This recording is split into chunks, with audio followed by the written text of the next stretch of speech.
100% இல்லை. ஈரோடு மாவட்டத்தை பொறுத்தளவுக்கு அவர் எம்ஜிஆர் காலத்திலிருந்து அரசியல் இருந்தார், இல்லைன்னு மறுக்கல.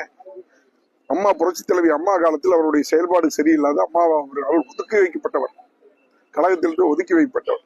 இந்த கழகத்தில் ஒருங்கிணைக்கணும் என்று சொல்பவர் தான் சார்ந்த மாவட்டத்திலே சில பொறுப்பாளர்களை கட்சியிலே சேர்க்கக்கூடாது, அவர்களுக்கு பொறுப்படக்கூடாது என்று சொல்பவர் இவர் எப்படி கழகத்தை கணைக்க வேண்டும் என்று சொல்வதற்கு என்ன தகுதி இருக்கு என்று எங்களுக்கு புரியவில்லை.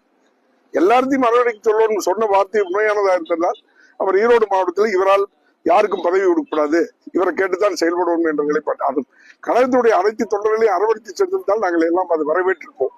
இவருக்கு ஆர் சார்ந்து இருக்கிறார்களோ அவர் தான் வளர வேண்டும், யாரையும் வளர்த்தக்கூடாது என்ற நிலைப்பாட்டில் அவர் இருந்ததினால்தான் இன்று இந்த நிலைமையை சந்தித்திருக்கிறார். அனைத்து இந்திய அண்ணா திராவிட முன்னேற்ற கோட்டை தான் கோபிசெட்டி வளைமோடிய யாருடைய தனிப்பட்ட நபருடைய கோட்டை கொண்டாது. அனைத்து இந்திய அண்ணா திராவிட முன்னேற்ற கழகத்து பிறகு 1ஆம் நம்பர் என்பது அனைத்து இந்திய அண்ணா திராவிட முன்னேற்ற கழகம் இரட்டை இலை. அதற்கு பின்னாலே இருப்பது அனைவருமே ஜீரோ தான். அந்த ஒன்றோடு இணைந்திருந்தால் தான் அந்த ஜீரோவுக்கு மதிப்பு ஒழிய ஜீரோவுக்கு எந்த விதத்திலும் மதிப்பு கிடையாது. பொதுச் செயலாளர் அவர்கள் எதையும் சிந்தித்து ஆலோசித்து தெளிவான முடிவு எடுக்கக்கூடார். அவர் இன்று தெளிவான முடிவு எடுத்திருக்கிறார். அந்த தெளிவான முடிவை நாங்கள் வரவேற்பாடு ஒன்றாக அவரே தன் தவறை கழகத்தை விட்டு நீக்கப்பட்டவர்களோடு எந்த விதமான தொடர்பு வைத்துக் கொள்ளக்கூடாது என்பது கழகத்துடைய விதி. அந்த விதியை மீறி செயல்பட்டதால் இன்று அவருக்கு மேல் நடவடிக்கை பாய்ந்திருக்கிறது. அதுதான ஒழிய